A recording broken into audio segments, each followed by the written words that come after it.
സംസ്ഥാന സർക്കാരിന്റെ നവകേരള സർവേ ഹൈക്കോടതി റദ്ദാക്കി. സർവേ നിയമവിരുദ്ധമെന്ന് കോടതി. പണം വിനിയോഗിക്കാൻ ധനാനുമതിയോ ബജറ്റ് വകയിരുത്തലോ ഇല്ല. ഉത്തരവ് ചീഫ് ജസ്റ്റിസ് അധ്യക്ഷനായ ഡിവിഷൻ ബെഞ്ചിന്റേത്. പ്രതിപക്ഷം പറഞ്ഞത് ഹൈക്കോടതി ശരിവെച്ചെന്ന് വി.ഡി. സതീശൻ.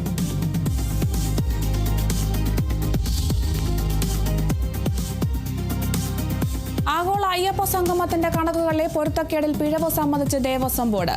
ഓഡിറ്റ് റിപ്പോർട്ടിലെ പ്രശ്നങ്ങൾക്ക് കാരണം ദേവസ്വം ബോർഡിന്റെ പിഴവെന്ന് പ്രസിഡന്റ് കെ ജയകുമാർ. ഓഡിറ്ററുമായി കൃത്യമായ ആശയവിനിമയം നടത്തിയില്ല. ഓഡിറ്ററുമായി ചർച്ച ചെയ്ത് പ്രശ്നങ്ങൾ പരിഹരിക്കും. ചിലവ് 4.99 കോടി രൂപയായി നിജപ്പെടുത്തുമെന്നും കെ ജയകുമാർ.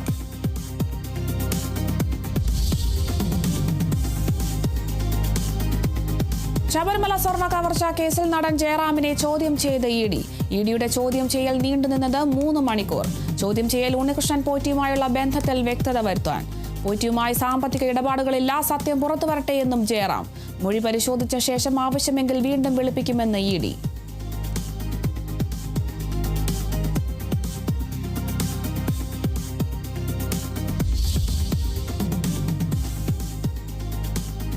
തൊണ്ടിമുതലിൽ കൃത്രിമം നടത്തിയെന്ന കേസിൽ ആന്റണി രാജുവിന് തിരിച്ചടി. നെടുമങ്ങാട് മജിസ്ട്രേറ്റ് കോടതിയുടെ ശിക്ഷ റദ്ദാക്കണമെന്ന ഹർജി തള്ളി.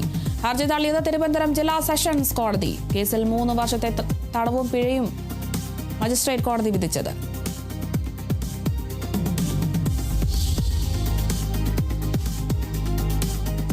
രാഹുൽ മാങ്കൂട്ടത്തിനെതിരായ 2ാമത്തെ ബലാത്സംഗ കേസിൽ രഹസ്യമൊഴി നൽകി പരാതിക്കാരി. മൊഴി രേഖപ്പെടുത്തിയത് നെടുമങ്ങാട് കോടതിയിലെത്തി. പ്രതിയുടെ സ്വാധീനം ഭയന്നാണ് പോലീസിൽ പരാതി നൽകാതിരുന്നത്. 1ലേറെ തവണ രാഹുൽ പീഡിപ്പിച്ചെന്നും ശാരീരികമായി ഉപദ്രവിച്ചെന്നും പരാതിക്കാരി.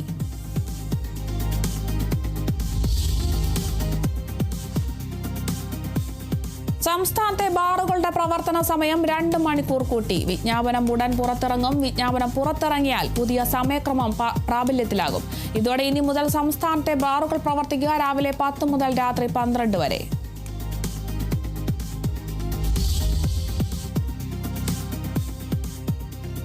കാട്ടിൽ തീയിട്ടെന്നാരോപിച്ച് ആദിവാസി യുവാവിനെ വനം വകുപ്പ് ഉദ്യോഗസ്ഥർ കെട്ടിയിട്ട് മർദ്ദിച്ചതായി പരാതി. മർദ്ദനമേറ്റത് എലിതരം സ്വദേശി രാധയ്ക്ക്. മർദ്ദിച്ചത് 10ഓളം വനം വകുപ്പ് ഉദ്യോഗസ്ഥരെന്നും യുവാവ്. കയ്യിൽ കെട്ടിയിട്ട് ഇവരെ തല്ലി ഒരു 2 മണിക്ക് തല്ലാൻ തുടങ്ങിയിട്ട് ഒരു 6 മണി വരെ നല്ലത്. വടിയും കൊണ്ടും കൈയും കൊണ്ടായിരുന്നു തല്ല്.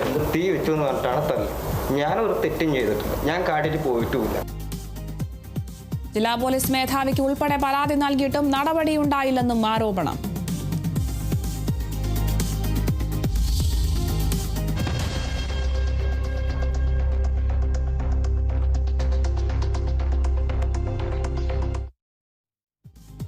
ഇടുക്കി തൊടുപുഴ മുതലക്കോടത്ത് റോഡിലെ കുഴിയിൽ വീണ് യുവാവിന് ദാരുണാന്ത്യം. മരിച്ചത് മുതലക്കോടം സ്വദേശി ജെ.സി. ബെന്നി.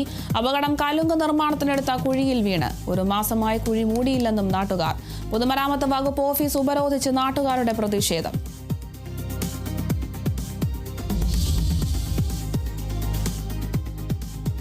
കൊല്ലത്ത് ഹോട്ടലിൽ നിന്നും ഭക്ഷണം കഴിച്ചതിന് പിന്നാലെ 2 പേർ മരിച്ചു. മരിച്ചത് കൊല്ലം നിലമേൽ സ്വദേശികൾ. മരണം വിഴിഞ്ഞത്തെ ഹോട്ടലിൽ നിന്നും ഭക്ഷണം കഴിച്ചതിന് ശേഷം. ഒപ്പമുണ്ടായിരുന്ന 4 പേർക്കും അസ്വസ്ഥത. ഭക്ഷ്യവിഷബാധയെന്ന് സംശയം. വിഴിഞ്ഞത്തെ ഹോട്ടൽ പൂട്ടിച്ചു.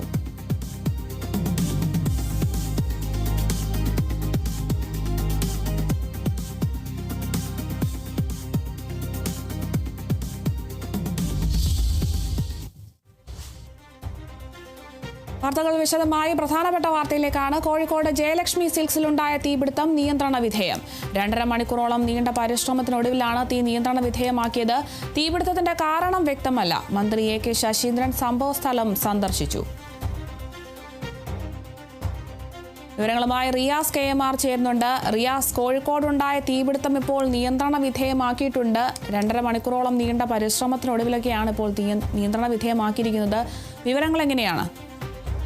5:55 കോഴിക്കോട് പാളയത്തുള്ള ജയലക്ഷ്മി സിൽക്സിൽ ഇത് വലിയ തീപിടുത്തമുണ്ടായത്. അത് 2ഉം 3ഉം നിലകളിൽ നിന്ന് 4 നിലയിലേക്ക്, അതായത് 3-4 നിലകളിലേക്കാണ് അത് പടർന്നത്. ജയലക്ഷ്മി സിൽക്സിന്റെ പിൻഭാഗത്ത് നിന്നാണ് തീ പടരുന്ന സാഹചര്യമുണ്ടായത്. പിന്നീട് ഇവിടെ നിന്നും വിവരമറിയിച്ചതിന്റെ അടിസ്ഥാനത്തിൽ കോഴിക്കോട് ഇവിടെ നിന്ന് വിവരം അറിയിച്ചതിന്റെ അടിസ്ഥാനത്തിൽ കോഴിക്കോട് ബീച്ചിലെ അഗ്നിരക്ഷാ നിലയത്തിൽ നിന്നും ഫയർഫോഴ്സ് എത്തിയെങ്കിലും തീ അണക്കാനാവാത്ത ഒരു സാഹചര്യം വന്നു. അതോടുകൂടി മറ്റിടങ്ങളിൽ നിന്ന്, പ്രത്യേകിച്ച് മീഞ്ചന്ത, വെള്ളിമാട് കുന്ന് അടക്കമുള്ള ജില്ലയിലെ മറ്റ് ഇടങ്ങളിൽ നിന്ന് ഉൾപ്പെടെ അഗ്നിരക്ഷാ യൂണിറ്റുകൾ എത്തിച്ചു. അങ്ങനെ 17ഓളം അഗ്നിരക്ഷാ യൂണിറ്റും അതിനു പുറമെ 8:15 രാത്രി 8:15 കോഴിക്കോട് കരിപ്പൂർ അന്താരാഷ്ട്ര വിമാനത്താവളത്തിൽ നിന്നുള്ള അത്യാധുനിക അഗ്നിരക്ഷാ വാഹനമായിട്ടുള്ള ഓസ്ട്രിയൻ പാന്തർ ഉൾപ്പെടെ എത്തിക്കുകയും ചെയ്തു. അങ്ങനെ ഓസ്ട്രിയൻ പാന്തറിന്റെ സഹായത്തോടു കൂടിയാണ് 8:45 തീ പൂർണ്ണമായും നിയന്ത്രണ വിധേയമാക്കുന്ന രീതിയിലേക്ക് കാര്യങ്ങൾ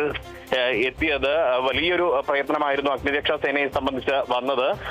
കാരണം ഗതാഗതമൊക്കെ പൂർണ്ണമായും ഈ ഭാഗത്തേക്ക് നിരോധിച്ചുകൊണ്ട് അത്തരത്തിലുള്ള ഒരു രക്ഷാ ദൗത്യമാണ് നടത്തിയത്. അല്പം മുൻപ് ഈ സംഭവ സ്ഥലം മന്ത്രി AK ശശീന്ദ്രൻ സന്ദർശിച്ചിരുന്നു. അദ്ദേഹം പറഞ്ഞത് അപകടത്തിന്റെ കാരണം കണ്ടെത്തണമെങ്കിൽ തീ പൂർണ്ണമായും നിയന്ത്രണ വിധേയമാക്കിയ ശേഷം, തീ അണച്ച ശേഷം പരിശോധന നടത്തണം. ആ പരിശോധനയ്ക്ക് ശേഷം മാത്രമേ ഈ തീപിടുത്തത്തിന്റെ അപകട കാരണം എന്ത് എന്നുള്ളത് വ്യക്തമാകൂ. മാത്രമല്ല ഈ കൂടുതൽ ഫയർ യൂണിറ്റുകൾ ഇവിടേക്ക് എത്തിക്കാൻ സാധിച്ചിട്ടുണ്ട്. ഇനി ഇത്തരത്തിലുള്ള അടിക്കടിയാണ് കോഴിക്കോട് നഗരത്തിൽ ഇങ്ങനെ തീപിടുത്തം ഉണ്ടാകുന്ന ഒരു സാഹചര്യം ഉണ്ടായിട്ടുള്ളത്. കഴിഞ്ഞ വർഷം നമുക്കറിയാം കോഴിക്കോട് പുതിയ ബസ് സ്റ്റാൻഡിൽ വലിയ തീപിടുത്തം ഉണ്ടായിരുന്നു.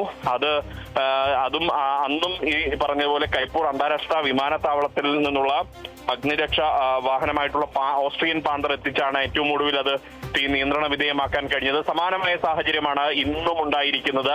2023 ഏപ്രിൽ 1 ഇവിടെ ജയലക്ഷ്മി സിൽക്സിൽ തീപിടുത്തമുണ്ടായിരുന്നു. പക്ഷേ അന്നത്തെ തീപിടുത്തം ഇത്ര വലിയൊരു വ്യാപ്തി ഉണ്ടായിരുന്നില്ല. ഈ ജയലക്ഷ്മി സിൽക്സിലെ വസ്ത്രങ്ങൾ, പ്രത്യേകിച്ച് സിൽക്സ് സാരികൾ ഉൾപ്പെടെയുള്ള വസ്ത്രങ്ങൾക്ക് വലിയ തീപിടുത്തമുണ്ടായി. ഒപ്പം തന്നെ ഇതിന്റെ ചുറ്റും സ്ഥാപിച്ചിരുന്ന ഫ്ലക്സ് ബോർഡുകളും പ്ലാസ്റ്റിക്കുകളും കത്തിനശിച്ച് വിഷപ്പുക ഉൾപ്പെടെ വലിയ തോതിൽ അന്തരീക്ഷത്തിലേക്ക് കലരുന്ന ഒരു സാഹചര്യം, ഭീതിതമായ ഒരു സാഹചര്യമാണ് ഉണ്ടായിരുന്നത്. പോലീസും ജനങ്ങളെ വലിയ തോതിൽ നിയന്ത്രിക്കാൻ വളരെ സർവ്വസജ്ജമായി ഉണ്ടായിരുന്നു.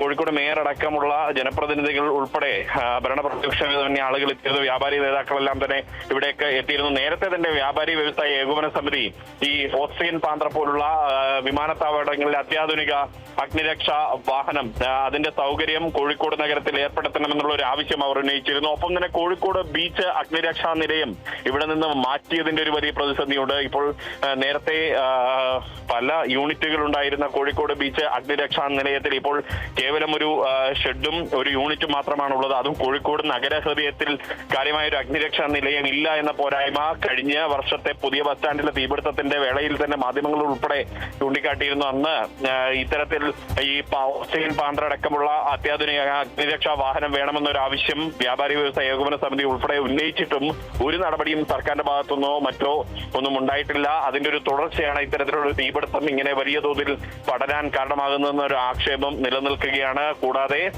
ഇത്തരത്തിൽ അടിക്കടി തീപിടുത്തം ഉണ്ടാകുമ്പോൾ അത് സംശയം സ്വാഭാവികമാണെന്ന് മന്ത്രി AK ശശീന്ദ്രൻ തന്നെ വ്യക്തമാക്കുന്നു. ഇനി ഈ തീപിടുത്തത്തിന്റെ കാരണം എന്താണ് എന്ന് കണ്ടെത്തേണ്ടതുണ്ട്. നമ്മൾ തുടക്കത്തിൽ ഒരു സംശയം പ്രകടിപ്പിച്ചിരുന്നു. പക്ഷെ അതിനപ്പുറത്തേക്കുള്ള വ്യാപ്തി ഈ തീപിടുത്തത്തിന്റെ കാരണത്തിനുണ്ടോ ഇല്ലയോ എന്നുള്ളത് നാളെ പരിശോധന നടത്തിയതിനു ശേഷം മാത്രമേ വ്യക്തമാകുകയുള്ളൂ. നാളെയോ മറ്റന്നാളോ ആയി ഇലക്ട്രിക്കൽ ഇൻസ്പെക്ടറേറ്റിന്റെ പരിശോധന ഈ ജയലക്ഷ്മി സിൽക്സിൽ നടക്കാനുള്ള സാധ്യതയും ഏറെയാണ്. അത് തീ പൂർണ്ണമായി നിയന്ത്രണ വിധേയമാക്കിയ ശേഷമായിരിക്കും ഉണ്ടാവുക. 8:30 ഈ തീയൊന്ന് നിയന്ത്രണ വിധേയമാക്കാൻ കഴിഞ്ഞത്. പിന്നീട് അതിനുശേഷം അഗ്നിരക്ഷാ സേനാംഗങ്ങൾ 7:30 ശേഷം മുതൽ ഈ 2ഉം 3ഉം നിലയിലെ തീ അണച്ച മേഖലകളിലേക്ക് കയറി അകത്തു നിന്നും തീ അണക്കാൻ തുടങ്ങിയത് രാത്രി 7:30 ശേഷമാണ്.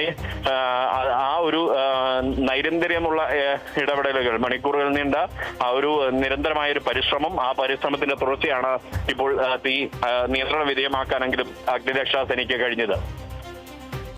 ശരി, വ്യക്തമാണ്. കോഴിക്കോട് ജയലക്ഷ്മി സിൽക്സിലുണ്ടായ തീപിടുത്തം ഇപ്പോൾ നിയന്ത്രണ വിധേയമാക്കിയിട്ടുണ്ട്. ഏകദേശം 2.5 മണിക്കൂറോളം നീണ്ട പരിശ്രമത്തിനൊടുവിലാണ് ഇത്തരത്തിൽ വലിയൊരു തീപിടുത്തം ഇത്തരത്തിൽ നിയന്ത്രണ വിധേയമാക്കിയത്. എന്തായാലും തീപിടുത്തത്തിന്റെ കാരണം ഇപ്പോഴും വ്യക്തമായിട്ടില്ല. മന്ത്രി AK ശശീന്ദ്രൻ ഉൾപ്പെടെയുള്ളവർ സംഭവസ്ഥലം സന്ദർശിച്ചിട്ടുണ്ട്.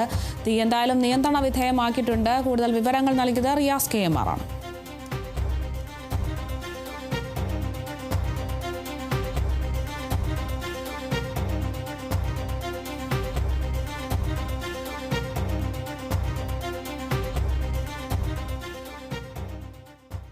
കോഴിക്കോട് ജയലക്ഷ്മി സിൽക്സിൽ തീയണച്ച് പരിശോധന നടത്തിയ ശേഷമേ അപകട കാരണം കണ്ടെത്താൻ കഴിയൂവെന്ന് മന്ത്രി എ കെ ശശീന്ദ്രൻ. ലഭ്യമായ ഫയർ എഞ്ചിനുകൾ എത്തിച്ചു. അടിക്കടി തീപിടുത്തമുണ്ടാകുമ്പോൾ സംശയമുണ്ടാവുക സ്വാഭാവികമാണ്. ഇക്കാര്യത്തിൽ വിദഗ്ധരാണ് അഭിപ്രായം പറയേണ്ടത്. അടിയന്തര സാഹചര്യം നേരിടാൻ RRTകളെ സജ്ജമാക്കണമെന്നും മന്ത്രി പറഞ്ഞു. അപകടസ്ഥലം സന്ദർശിച്ച ശേഷം മാധ്യമങ്ങളോട് സംസാരിക്കുകയായിരുന്നു മന്ത്രി.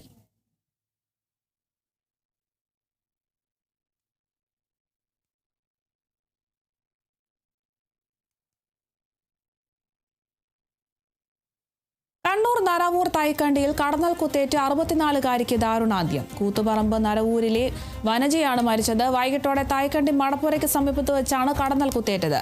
ജോലി കഴിഞ്ഞ് വീട്ടിലേക്ക് മടങ്ങുമ്പോഴാണ് കടന്നൽ കുത്തേറ്റത്. ഉടൻ ആശുപത്രിയിൽ എത്തിച്ചെങ്കിലും ജീവൻ രക്ഷിക്കാനായില്ല.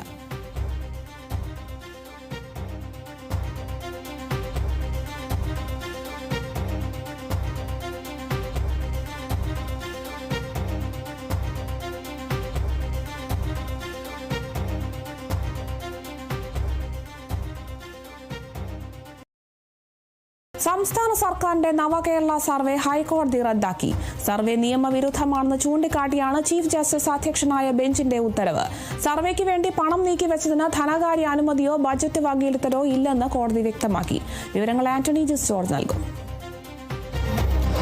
തീർച്ചയായും സംസ്ഥാന സർക്കാരിന്റെ വികസനക്ഷേമ പ്രവർത്തനങ്ങളെ കുറിച്ച് ജനങ്ങൾക്ക് പറയാനുള്ളത് എന്ത്, ഇനി എന്താണ് സർക്കാർ ചെയ്യേണ്ടത് എന്നിങ്ങനെയുള്ള കാര്യങ്ങളെ കുറിച്ചൊരു ജനാഭിപ്രായം തേടുക എന്നുള്ളതായിരുന്നു സിറ്റിസൺ റെസ്പോൺസ് പ്രോഗ്രാം, നവകേരള സിറ്റിസൺ റെസ്പോൺസ് പ്രോഗ്രാം എന്ന പദ്ധതി കൊണ്ട് സർക്കാർ ഉദ്ദേശിച്ചത്. ഇതിനായി 20 കോടി രൂപയും മന്ത്രിസഭാ യോഗം അനുവദിക്കുകയും ചെയ്തു. അതായത് സംസ്ഥാനത്ത് മുഴുവനായി ഈ വോളണ്ടിയർമാരെ റിക്രൂട്ട് ചെയ്തുകൊണ്ട് അവർ വീടുകളിലെത്തി ഈ ജനങ്ങളോട് നേരിട്ട് ഈ അഭിപ്രായങ്ങൾ തേടുന്നതായിരുന്നു ഈ പദ്ധതി എന്നുള്ളതാണ് ഏറ്റവും പ്രധാനപ്പെട്ട കാര്യം. അതിൽ ഭൂരിഭാഗവും ഈ CPIM അല്ലെങ്കിൽ DYFI അംഗങ്ങളായിരുന്നു ഈ വോളണ്ടിയർമാരായി ഉണ്ടായിരുന്നത്. ഏതായാലും ഇതിനെതിരെ KSUവിന്റെ സംസ്ഥാന പ്രസിഡന്റായിട്ടുള്ള അലോഷ്യസ് സേവ്യറും അതുപോലെ തന്നെ KSUവിന്റെ ജനറൽ സെക്രട്ടറി, സംസ്ഥാന ജനറൽ സെക്രട്ടറിയും അതുപോലെ തന്നെ എറണാകുളം ജില്ലാ പഞ്ചായത്ത് മെമ്പറുമായിട്ടുള്ള മുബാസ് ഓടക്കാലി, ഇവർ രണ്ടുപേരും ഹൈക്കോടതിയെ സമീപിക്കുകയായിരുന്നു. അതിൽ പ്രധാനമായും അധികാര ദുർവിനിയോഗമാണ്. ഇത്തരത്തിൽ സർക്കാരിന്റെ പണം ഉപയോഗിച്ചുകൊണ്ട് ഈ തെരഞ്ഞെടുപ്പ് പ്രവർത്തനമാണ് നടത്തുന്നത്. അതുപോലെ തന്നെ ഈ CPIMന് വേണ്ടി രാഷ്ട്രീയ ലക്ഷ്യങ്ങളോടെ ഈ സർക്കാർ സംവിധാനങ്ങൾ ദുരുപയോഗം ചെയ്യുന്നത് എന്നതടക്കമുള്ള കാര്യങ്ങൾ ചൂണ്ടിക്കാട്ടിയാണ് ഹർജിക്കാർ ഹൈക്കോടതിയെ സമീപിച്ചത്. ഏതായാലും ഹർജി ചീഫ് ജസ്റ്റിസ് അധ്യക്ഷനായ ഡിവിഷൻ ബെഞ്ച് പരിഗണിക്കുകയും ചെയ്തു. ഇന്നിപ്പോൾ അതിൽ വിധി വന്നപ്പോൾ സർക്കാരിനെ സംബന്ധിച്ച് വലിയ തിരിച്ചടിയാണ് ഉണ്ടായിട്ടുള്ളത്. ഈ നവകേരള സർവേ ഹൈക്കോടതി റദ്ദാക്കിയിരിക്കുകയാണ്. സർവേ നിയമവിരുദ്ധമാണ് എന്നാണ് കോടതി കണ്ടെത്തിയിരിക്കുന്നത്. അതുമാത്രമല്ല, ഈ പരിപാടിക്ക് വേണ്ടി ഫണ്ട് അനുവദിച്ചത് 20 കോടി രൂപ അനുവദിച്ചത്, അതിന് ധനകാര്യ വകുപ്പിന്റെ അനുമതി ഉണ്ടായിട്ടില്ല. മാത്രമല്ല അല്ലെങ്കിൽ ഇതിന് ഒരു ബജറ്റ് വിഹിതമായി വകയിരുത്തിയിട്ടില്ല. ഇങ്ങനെ ഒന്നും ചെയ്യാതെയാണ് ഈ 20 കോടി രൂപ അനുവദിച്ചത് എന്നുള്ളതാണ് കോടതിയുടെ കണ്ടെത്തൽ. അത് നിയമവിരുദ്ധമാണെന്നാണ് കോടതി പറഞ്ഞിരിക്കുന്നത്. അതുകൊണ്ട് തന്നെ ഈ സർവേ കോടതി ഇപ്പോൾ റദ്ദാക്കിയിരിക്കുന്നു എന്നുള്ളതാണ് ഏറ്റവും പ്രധാനപ്പെട്ട കാര്യം. സർക്കാരിനെ സംബന്ധിച്ച തെരഞ്ഞെടുപ്പിന് തൊട്ട് മുൻപ് വന്ന വലിയൊരു തിരിച്ചടി തന്നെയാണ് ഇപ്പോൾ ഉണ്ടായിട്ടുള്ളതെന്ന് പറയാൻ വേണ്ടി കഴിയും. കാരണം സർക്കാരിന്റെ കൂടുതൽ പ്രവർത്തനങ്ങൾ ജനങ്ങളിലേക്ക് എത്തിക്കുക എന്നുള്ള ഒരു ലക്ഷ്യവും ആണ് ഈ പദ്ധതിയിലൂടെ ലക്ഷ്യമിട്ടത്. നേരിട്ട് വീടുകളിലേക്ക് ജനങ്ങളിലേക്ക് എത്തി സർക്കാരിന്റെ പ്രതിനിധികളായി ഈ വോളണ്ടിയർമാരെത്തി ഒരു ചോദ്യാവലി അവർക്ക് നൽകി അവരിൽ നിന്ന് ഈ കാര്യങ്ങളൊക്കെ ശേഖരിച്ചുകൊണ്ട് ഒരു ഫീഡ്ബാക്ക് ഉണ്ടാക്കുക, എന്തൊക്കെയാണ് ഇനി വേണ്ടത്, മുന്നോട്ട് പോകേണ്ടത് എന്നുള്ള കാര്യങ്ങളെ കൃത്യമായി വിവരം ശേഖരിക്കുക എന്നുള്ളത് കൂടിയാണ് സർക്കാർ അതിലൂടെ ലക്ഷ്യമിട്ടത് എന്നുള്ളതാണ്. ഇക്കാര്യത്തിൽ നേരത്തെ പ്രതിപക്ഷം അടക്കമുള്ളവർ വലിയ വിമർശനം ഉന്നയിച്ചിരുന്നു. സർക്കാരിന്റെ പണം ഉപയോഗിച്ചല്ല, ജനങ്ങളുടെ പണം ഉപയോഗിച്ചുകൊണ്ട് സർക്കാർ തെരഞ്ഞെടുപ്പ് പ്രവർത്തനം നടത്തുകയാണ് എന്നുള്ളതായിരുന്നു പ്രതിപക്ഷത്തിന്റെ ആരോപണം എന്ന് പറയുന്നത്. ഏതായാലും ഇപ്പോൾ സർക്കാരിനെ സംബന്ധിച്ച് ഈ നവകേരള സർവേ ഇപ്പോൾ ഹൈക്കോടതി റദ്ദാക്കിയിരിക്കുകയാണ്. അത് നിയമവിരുദ്ധമാണെന്ന് ചൂണ്ടിക്കാട്ടിയാണ് ചീഫ് ജസ്റ്റിസ് അധ്യക്ഷനായ ഡിവിഷൻ ബെഞ്ചിന്റെ ഉത്തരവ് ഉണ്ടായിട്ടുള്ളത്. സംസ്ഥാന സർക്കാരിനെ സംബന്ധിച്ച് വലിയൊരു തിരിച്ചടി ഇന്ന് ഹൈക്കോടതിയിൽ നിന്ന് ഉണ്ടായിരിക്കും. സർവേയിൽ പ്രതിപക്ഷ ആരോപണത്തിന് അടിവരയിടുന്നതാണ് ഹൈക്കോടതി വിധിയെന്ന് പ്രതിപക്ഷ നേതാവ് VD സതീശൻ. ജനങ്ങളുടെ കോടിക്കണക്കിന് രൂപയെടുത്ത് സർക്കാർ തെരഞ്ഞെടുപ്പ് പ്രചരണം നടത്തുകയാണെന്നും സതീശൻ പറഞ്ഞു.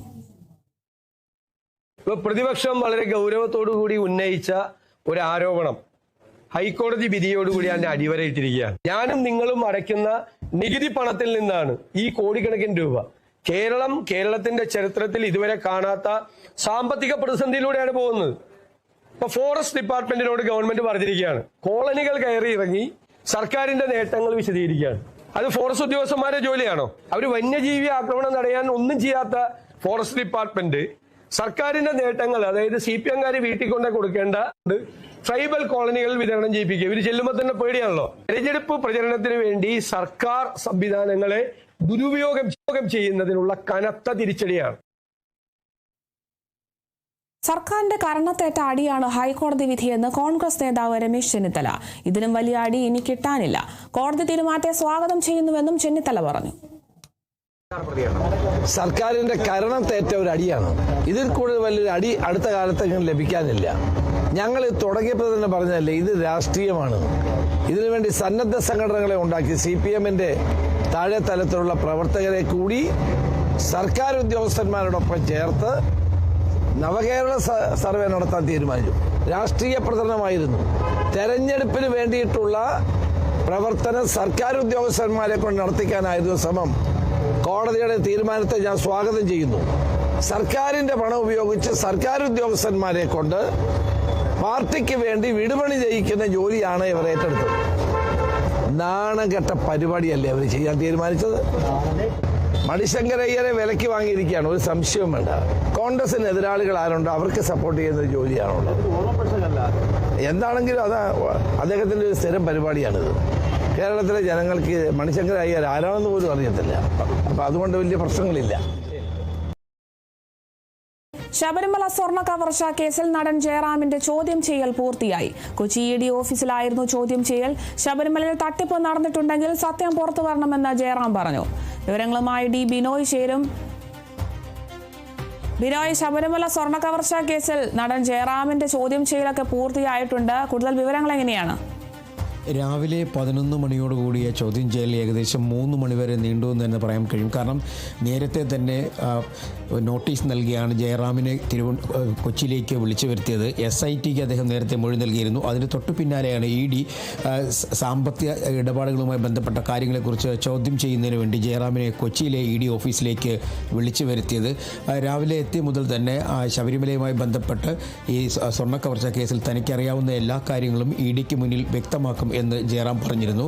ഉണ്ണികൃഷ്ണൻ പോറ്റിയെ അറിയാമെന്നും ശബരിമലയിൽ വെച്ചാണ് ഉണ്ണികൃഷ്ണൻ പോറ്റിയെ പരിചയപ്പെട്ടതെന്നും ഒപ്പം ഉണ്ണികൃഷ്ണൻ പോറ്റി പറഞ്ഞതനുസരിച്ചാണ് തൻ്റെ ചെന്നൈയിലുള്ള വീട്ടിൽ ഈ കട്ടളപ്പാളികൾ, സ്വർണം പൂശിയ കട്ടളപ്പാളികൾ എത്തിച്ച് പൂജ നടത്തുന്നതിന് വേണ്ടിയുള്ള അവസരം നൽകിയെന്നും ജയറാം നേരത്തെ തന്നെ പറഞ്ഞിരുന്നു.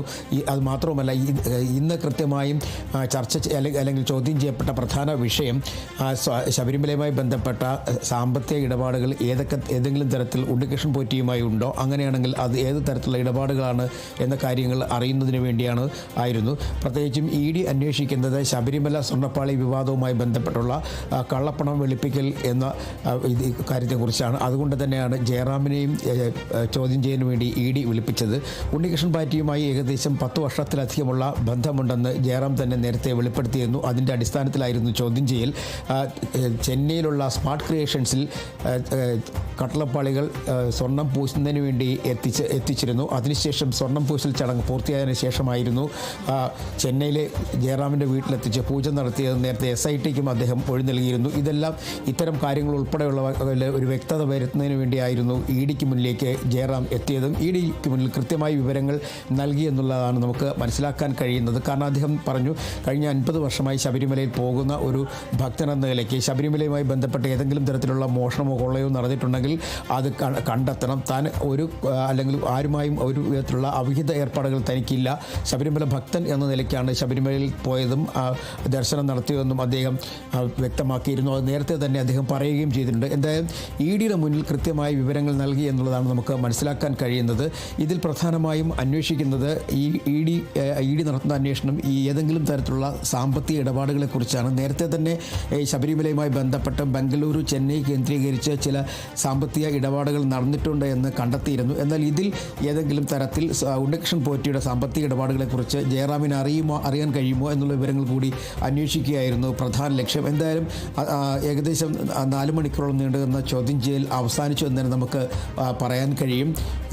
നേരത്തെ തന്നെ ഉണ്ണികൃഷ്ണൻ പോറ്റിയോടൊപ്പം തന്നെ അദ്ദേഹത്തിൻ്റെ സുഹൃത്തായ കൽപേഷിനെയും ചെന്നൈ കൊച്ചിയിലേക്ക് വിളിച്ചു വരുത്തിയിരുന്നു, ചോദ്യം ചെയ്യൽ നടത്തിയിരുന്നു. ഇതും പ്രധാനമായും ഉണ്ണികൃഷ്ണൻ പോറ്റിയുടെ സാമ്പത്തിക ഇടപാടുകളെക്കുറിച്ചുള്ള വിവരങ്ങൾ അറിയുന്നതിന് വേണ്ടിയായിരുന്നു. ബംഗളൂരുവിൽ ഉണ്ണികൃഷ്ണൻ പോറ്റിക്ക് ഒരു ഫ്ലാറ്റ് ഉണ്ടായിരുന്നു. മാത്രവുമല്ല, അദ്ദേഹം ശബരിമലയിൽ കീഴ്ശാന്തിയുടെ പരികർമ്മിയായി എത്തുന്നതിന് മുമ്പ് തന്നെ ബംഗളൂരുവിലെ ഒരു ക്ഷേത്രം കേന്ദ്രീകരിച്ച് പ്രവർത്തിച്ചിരുന്നു. അന്ന് പൂജാരിയായിരുന്നു. ആ സമയത്ത് മുതലുള്ള സാമ്പത്തിക ഇടപാടുകൾ ചോദിച്ചറിയണം എന്ന് ED നേരത്തെ തന്നെ തീരുമാനിച്ചിരുന്നു. കാരണം വളരെ ചുരുങ്ങിയ സമയം കൊണ്ട് 2006 മുതൽ 2019 വരെയുള്ള കാലയളവിനുള്ളിൽ തന്നെ അദ്ദേഹം സാമ്പത്തികപരമായി വളരെയധികം ഉയർന്നിരുന്നു. ഇതിൻ്റെ പിന്നിലുള്ള ഇടപാടുകൾ എന്താണ് എന്നറിയുന്നതിന് വേണ്ടി ED ലക്ഷ്യമിട്ടിട്ടുണ്ട്. അതിൻ്റെ ഭാഗമായിട്ട് കൂടിയാണ് ജയറാം ഉൾപ്പെടെയുള്ളവരെ വിളിച്ചു വരുത്തി ചോദ്യം ചെയ്തത്.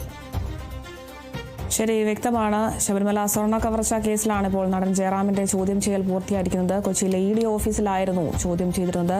ശബരിമലയിലെ തട്ടിപ്പ് നടന്നിട്ടുണ്ടെങ്കിൽ സത്യം പുറത്തു വരണമെന്നാണ് ജയറാം പറഞ്ഞത്. കൂടുതൽ വിവരങ്ങൾ നൽകിയത് D ബിനോയാണ്.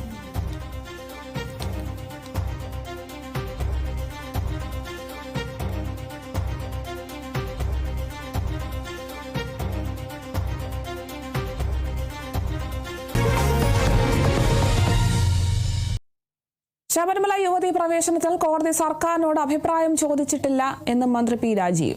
കൂടാതെ സർക്കാരിന്റെ നിലപാട് ഇപ്പോൾ പറയാനാകില്ലെന്നും അദ്ദേഹം പറഞ്ഞു. കോടതി ഇപ്പൊ ഞങ്ങളോട് ചോദിച്ചിട്ടേ ഇല്ല സ്ത്രീ പ്രവേശനത്തിൽ നിങ്ങളുടെ അഭിപ്രായം എന്താണെന്ന്. സുപ്രീം കോടതിക്ക് പോലും ഇങ്ങനെ പറയാൻ അധികാരമുണ്ടോ എന്ന് സുപ്രീം കോടതി പരിശോധിക്കുന്ന ഘട്ടത്തിൽ ഒരു ഗവൺമെന്റ് ഇപ്പൊ തന്നെ ഒരു നിലപാട് സ്വീകരിച്ച് നിങ്ങളോട് പറയണം എന്ന് പറയുന്നതിന്റെ ഒരു യുക്തിരാഹിത്യം നിങ്ങളൊന്ന് സ്വസ്ഥമായിട്ട് ആലോചിച്ചാൽ. ശബരിമല യുവതീ പ്രവേശനത്തിൽ സർക്കാർ ഉരുണ്ടു കളിക്കുന്നുവെന്ന് പ്രതിപക്ഷ നേതാവ് VD സതീശൻ. മുഖ്യമന്ത്രി മൗനത്തിലാണ്, തിരഞ്ഞെടുപ്പ് കഴിയാൻ കാത്തിരിക്കുകയാണ്. യെസ് ഓർ നോ എന്ന് സർക്കാർ പറയണമെന്നും സതീശൻ പറഞ്ഞു. ശബരിമല സ്ത്രീ പ്രവേശനത്തെ സംബന്ധിച്ച് സർക്കാർ ഉരുണ്ട് കളിക്കുകയാണ്. മുഖ്യമന്ത്രി മൗനം ദീക്ഷിക്കുന്നു. ഉചിതമായ സമയത്ത് ഉചിതമായ തീരുമാനം എടുക്കുമെന്ന് പറഞ്ഞത് തെരഞ്ഞെടുപ്പ് കഴിയാൻ വേണ്ടി കാത്തിരിക്കുക. എസ് ഓർ നോ എന്ന് തന്നെയാണ് ഉത്തരം പറയേണ്ടത്. എസ് പറഞ്ഞാൽ മതി, ഞങ്ങൾ ഇപ്പോഴും പിന്തുണയ്ക്കുന്നുണ്ടെന്ന് ഒരു നിലപാടായല്ലോ. ഇല്ലെങ്കിൽ നോ, മാറിയ സാമൂഹ്യ സാഹചര്യത്തിൽ ഞങ്ങൾ അത് മാറി, ഞങ്ങൾ അതിലേക്ക് പോകുന്നില്ല എന്ന് പറയണ്ടേ. ഇനി എപ്പോഴാണ് തീരുമാനം എടുക്കുന്നത്? ആഗോള അയ്യപ്പ സംഗമത്തിന്റെ ഓഡിറ്റ് റിപ്പോർട്ടുമായി ബന്ധപ്പെട്ട് ദേവസ്വം ബോർഡിന് പിഴവ് സംഭവിച്ചുവെന്ന് പ്രസിഡന്റ് K ജയകുമാർ. ഓഡിറ്റുമായി ബോർഡ് കൃത്യമായി ആശയവിനിമയം നടത്തിയിട്ടില്ല, അതാണ് റിപ്പോർട്ടിലെ പ്രശ്നങ്ങൾക്ക് കാരണം. ഇത് ഈ മാസം 26 മുൻപ് യുദ്ധകാല അടിസ്ഥാനത്തിൽ തിരുത്തും. അതിനായി Devaswom commissioner, accounts officer, chief engineer എന്നിവർ അടങ്ങുന്ന ടാസ്ക് ഫോഴ്സ് രൂപീകരിച്ചു. അയ്യപ്പ സംഗമത്തിന്റെ ആകെ ചിലവ് 4.99 കോടി രൂപയായി നിജപ്പെടുത്തും. അടിസ്ഥാനമില്ലാത്ത ഒരു കണക്കും അംഗീകരിക്കാനില്ല. അദാനി ഗ്രൂപ്പ് സ്പോൺസർ ചെയ്ത 1 കോടി രൂപ ഉടൻ ലഭിക്കും. സ്പോൺസർഷിപ്പിലൂടെ 3.85 കോടി രൂപ കിട്ടി. ദേവസ്വം ബോർഡിന്റെ പണം ഇനി ഉപയോഗിക്കില്ലെന്നും പുതുക്കിയ ഓഡിറ്റ് റിപ്പോർട്ട് അടക്കമുള്ള വിവരങ്ങൾ 26 ഹൈക്കോടതിയിൽ സമർപ്പിക്കുമെന്നും ജയകുമാർ പറഞ്ഞു.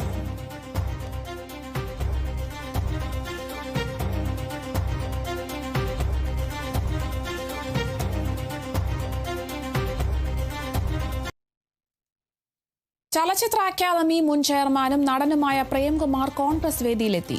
കോട്ടയം നാഗമ്പടത്ത് ഇൻഡോർ സ്റ്റേഡിയത്തിൽ നടന്ന KPCCയുടെ സംസ്കാര ഉത്സവ് 2026 എന്ന പരിപാടിയിലാണ് പ്രേംകുമാർ മുഖ്യ അതിഥിയായി പങ്കെടുത്തത്. സംസ്കാര സാഹിതി ഒരു സാംസ്കാരിക സംഘടനയാണെന്നും അവരുടെ ചടങ്ങിൽ പങ്കെടുക്കുന്നതിൽ വേറെ രാഷ്ട്രീയമൊന്നുമില്ലെന്നും കഴിഞ്ഞ ദിവസം പ്രേംകുമാർ വ്യക്തമാക്കിയിരുന്നു. പിന്നാലെയാണ് പ്രേംകുമാർ പരിപാടിക്ക് എത്തിയത്. കലാകാരന് അതിരുകളില്ലാത്ത സ്വാതന്ത്ര്യമുണ്ടാകണം, സ്വാതന്ത്ര്യമാണ് പ്രധാനമെന്നും പ്രേംകുമാർ പറഞ്ഞു. അതേസമയം ഇടതുപക്ഷവുമായി അകന്ന പ്രേംകുമാറിനെ നിയമസഭാ തെരഞ്ഞെടുപ്പിൽ കഴക്കൂട്ട് നിന്നും മത്സരിപ്പിക്കുന്നത് സംബന്ധിച്ച് കോൺഗ്രസിൽ ആലോചന നടക്കുന്നുണ്ടെന്നാണ് വിവരം. ചലച്ചിത്ര അക്കാദമി ചെയർമാൻ സ്ഥാനത്തു നിന്നും മാറ്റിയതിനെതിരെ പ്രേംകുമാർ സർക്കാരിനും CPIM-നുമെതിരെ രൂക്ഷ വിമർശനം ഉന്നയിച്ചിരുന്നു. ഇതോടെയാണ് പ്രേംകുമാർ കോൺഗ്രസിൽ ചേരുമെന്ന അഭ്യൂഹം ശക്തമായത്.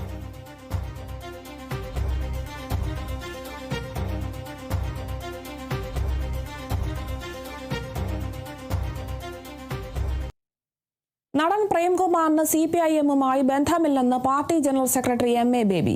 LDF വീണ്ടും അധികാരത്തിൽ വരുമെന്ന് മണിശങ്കർ അയ്യർ പറഞ്ഞതിന്റെ അടിസ്ഥാനത്തിലാണ് വിസ്മയങ്ങൾ ഉണ്ടാകുമെന്ന് പ്രതിപക്ഷ നേതാവ് പറയുന്നത്. ശബരിമല പ്രശ്നത്തിൽ സർക്കാർ നിലപാട് സ്വീകരിക്കണമെന്നും MA ബേബി പറഞ്ഞു. പാർട്ടിയുമായി ബന്ധപ്പെട്ട ഒരാളല്ല. സാംസ്കാരിക രംഗത്ത് വളരെ വിശാലമായി പാർട്ടിയിൽ ഉൾപ്പെടാത്തവരുമായ ആളുകളെ പോലും സഹകരിപ്പിക്കുന്നൊരു സമീപനം പാർട്ടി എല്ലാ കാലത്തും പിന്തുടർന്നിട്ടുണ്ട്. അപ്പോൾ അങ്ങനെ സഹകരിച്ചിരുന്ന ഒരാളാണ്. അദ്ദേഹം വിട്ടോ എന്നുള്ളതിനെ കുറിച്ച് തന്നെ എനിക്കറിഞ്ഞുകൂടാ.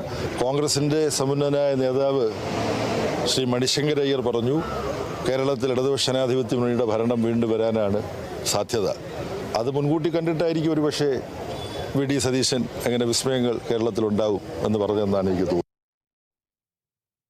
തൊണ്ടി മുതലിൽ കൃത്രിമം നടത്തിയെന്ന കേസിൽ ആന്റണി രാജുവിന്റെ ശിക്ഷ റദ്ദാക്കണമെന്ന ഹർജി തള്ളി.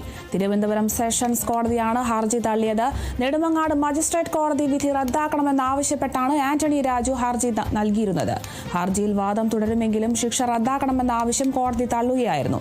കുറ്റക്കാരനെന്ന വിധി മരവിപ്പിക്കാത്തതിനാൽ ആന്റണി രാജുവിനുള്ള അയോഗ്യത തുടരും. അപ്പീലിൽ വിശദമായ വാദം കേട്ട് ഉത്തരവ് പറയുന്നതുവരെയാണ് ശിക്ഷ മരവിപ്പിച്ചത്.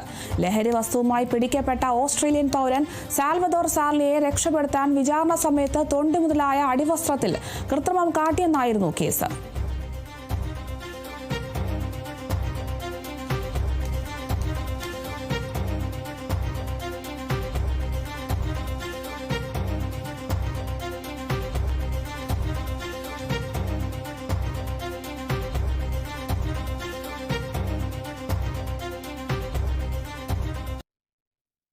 ഫ്രഞ്ച് പ്രസിഡന്റ് ഇമ്മാനുവൽ മക്രോണിന്റെ ഇന്ത്യ സന്ദർശനം വലിയ സന്തോഷം നൽകുന്നതാണെന്നും ഇന്ത്യയും ഫ്രാൻസും തമ്മിൽ വലിയ ബന്ധമാണുള്ളതെന്നും പ്രധാനമന്ത്രി നരേന്ദ്രമോദി.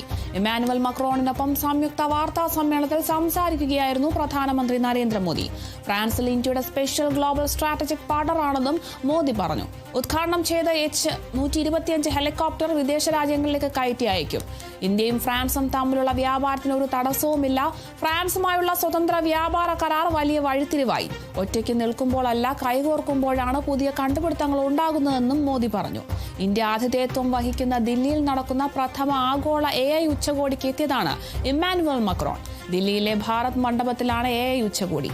ഉച്ചകോടിയിൽ ലോകത്തെ പ്രമുഖ സാങ്കേതിക കമ്പനികളുടെ തലവന്മാരും വിവിധ രാജ്യങ്ങളിലെ പ്രതിനിധികളും പങ്കെടുക്കുന്നുണ്ട്.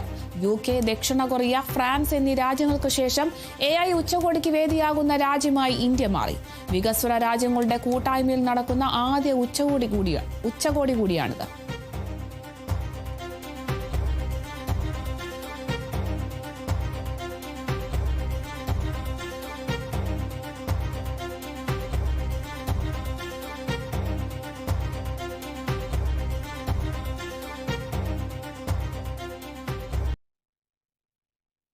അമേരിക്കയ്ക്ക് മുന്നറിയിപ്പുമായി ഇറാൻ. രണ്ടാം ഘട്ട ആണവ ചർച്ചകൾ ആരംഭിച്ചതിന് പിന്നാലെ ഇറാൻ ഹോർമുസ് കടലിടുക്കിലേക്ക് മിസൈൽ വിക്ഷേപിച്ചു. ഇറാനെ ആക്രമിച്ചാൽ അമേരിക്കയുടെ പടക്കപ്പലുകൾ മുക്കുമെന്ന് പരമോന്നത നേതാവ് ഖമനേയി മുന്നറിയിപ്പ് നൽകി. വിമാനവാഹിനി കപ്പൽ അപകടകരമായ ആയുധമാണ്, എന്നാൽ കപ്പലിനെ തകർക്കാൻ ശേഷിയുള്ള ആയുധമുണ്ടെന്നും ഖമനേയി പറഞ്ഞു.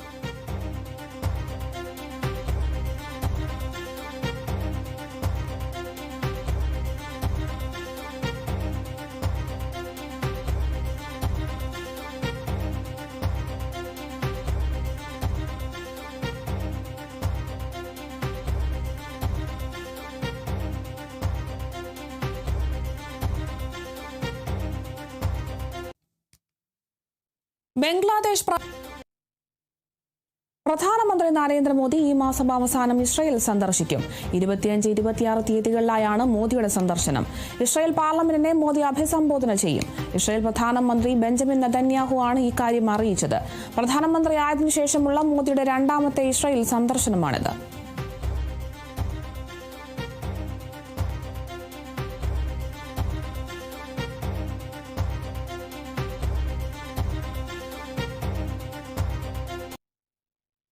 നെടുമങ്ങാട് ജില്ലാ ആശുപത്രിയിൽ ചികിത്സാ പിഴവെന്ന് പരാതി. പ്രസവ ശസ്ത്രക്രിയക്കിടെ ആദിവാസി യുവതിയുടെ കുഞ്ഞ് മരിച്ചതായി പരാതി. വിതുര മണലി സ്വദേശി നിരഞ്ജന കൃഷ്ണയുടെ കുഞ്ഞാണ് മരിച്ചത്. ഡോക്ടർ ബിന്ദു സുന്ദറിന്റെ നേതൃത്വത്തിലായിരുന്നു ശസ്ത്രക്രിയ നടത്തിയത്. ശസ്ത്രക്രിയാ പിഴവിൽ മുൻപും ആരോപണ വിധേയയാണ് ഡോക്ടർ.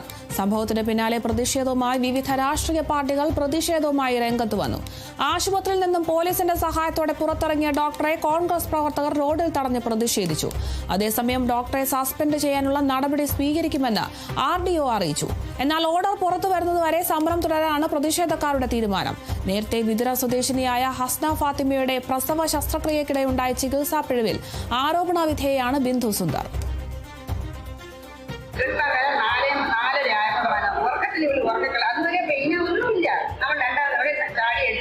മുഖവും കഴിച്ച് ഞങ്ങൾ വന്നത് പല്ലുപോലും തേച്ചിട്ടില്ല. വന്ന് ഇവിടെ കിടന്ന് 11 മണിയാവുന്ന നമുക്ക് നോക്കാം സിസേറിയൻ ചെയ്യാന്ന് പറഞ്ഞു. ഒരു 2 മണി വരെ 1:30 വരെ അനക്കം ഉണ്ടായിരുന്നത് എന്റെ മോൾ പറയുന്നുണ്ട്. എന്നിട്ട് 2:20 നമ്മൾ പറഞ്ഞ് സിസേറിയനാണ്. ആംബുലൻസ് വിളിച്ച് ഇവിടെ വഴിപ്പാടി വന്നു. നമ്മൾ അപ്പോഴും ചിന്തിച്ചില്ല. ഇവിടെ വന്നപ്പോഴും പറയാം. ഇവിടെ വന്നപ്പോൾ 5 മിനിറ്റ് താമസിച്ചുണ്ട്. എന്താണ് ഒരു ചെറിയ ഇവിടെ 5 മിനിറ്റ് താമസിച്ചത് പറഞ്ഞ് പ്രസവം കഴിഞ്ഞ് കുളി കൊടുക്കാൻ പറഞ്ഞു. ഞാൻ കൊടുത്തോണ്ടിരിക്കുകയാണ്. അപ്പോൾ കൊച്ചിന്റെ അച്ഛനും വന്നു. കൊച്ചിന്റെ അച്ഛൻ വന്നിട്ട് പറഞ്ഞ് അപ്പൊ ഞങ്ങൾക്ക് കാര്യം മനസ്സിലായി. ഇപ്പൊ പരാതി കൊടുത്തിട്ടുണ്ട്, പോലീസ് വന്നിട്ടുണ്ട്, നമ്മൾ പരാതി കൊടുത്തിട്ടുണ്ട്. കൊച്ചിന്റെ പോസ്റ്റ്മോർട്ടം ചെയ്താലേ അവർക്ക് പിന്നെ മുന്നോട്ടൊക്കെ കൊണ്ടുപോകാൻ പറ്റുള്ളൂ. ഞങ്ങൾ ആദിവാസി കാണിക്കാറാണ്. ഞങ്ങൾ ആദിവാസി കാണിക്കാറാണ്. ആൾക്കാർ പറയുന്നത് അവർക്ക് നിങ്ങളെ പോലെ ഉള്ളവരൊക്കെ ഉണ്ട്. പോലീസ് ആദ്യം വന്നപ്പോൾ ഞങ്ങൾ ചോദിച്ച ആളുടെ മറുപടി ഞങ്ങൾ മാന്യമായി തന്നെ പറഞ്ഞതില്ല. പിന്നെ നമുക്ക് മനസ്സിലായില്ല അവർക്ക് സപ്പോർട്ട് ചെയ്യാനാണ് ഇവർ വന്നിരിക്കുന്നത്. പോലീസ്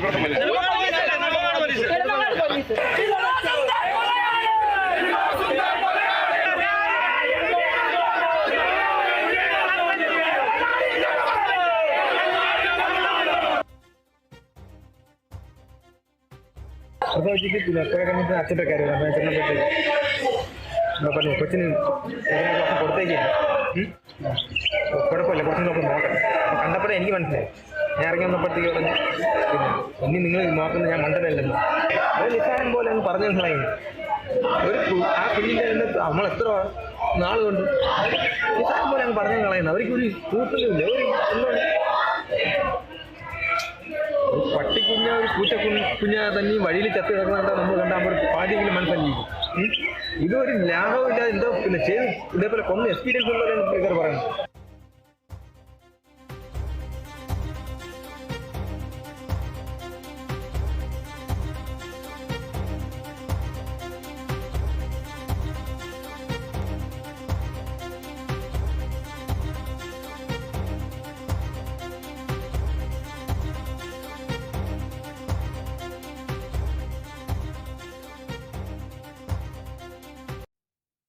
രാഹുൽ മാങ്കൂട്ടത്തിൽ പ്രതിയായ 2ാം ബലാത്സംഗ കേസിൽ കോടതിക്ക് മുൻപാകെ രഹസ്യമൊഴി നൽകി പരാതിക്കാരി.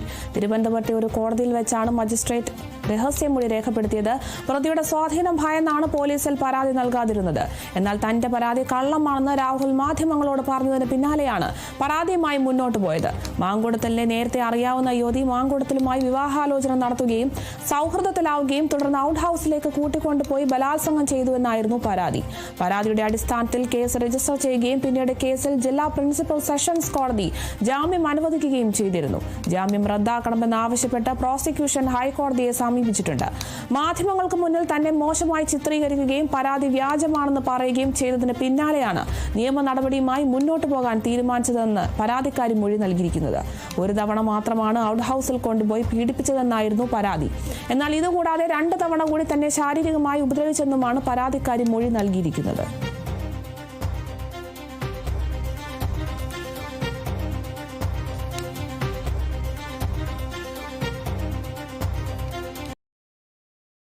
കോടതിയലക്ഷ്യ ഹർജിയിൽ Kerala university vice chancellor Mohanan Kunnummal ഹൈക്കോടതിയിൽ നേരിട്ട് ഹാജരാകണം.